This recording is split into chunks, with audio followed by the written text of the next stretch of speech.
ትዳር ሲፈርስ ማንነት አይፈርስም። አንዲት ሴት በህይወት አጋጣሚ ዋጋዋም ሊቀነስ አይችልም። የሰው ልጅ እንደ ዕቃ ያገለገለና አዲስ ተብሎ ሊሰየም አይችልም። በቂልነት የታወሩ አንዳንዶች የተፈታችን ሴት እንደ ሁለተኛ ዜጋ ሊቆጥሯት ይዳዳቸዋል።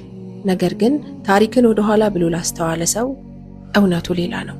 ታላቁ ነቢይ ረሱል ሰለላሁ ዐለይሂ ወሰለም ገና በ25 ዓመት የወጣትነት ቁንጮ ላይ ያሉ ቀደም ሲል በትዳር የቆዩትንና እድሜያቸው ከፍ ያለውን እመታችን ኸዲጃን በመጀመሪያነት ነበር የመረጡት። አብዝተው ወደዷት፣ በፍቅሯም ተንበረከኩ።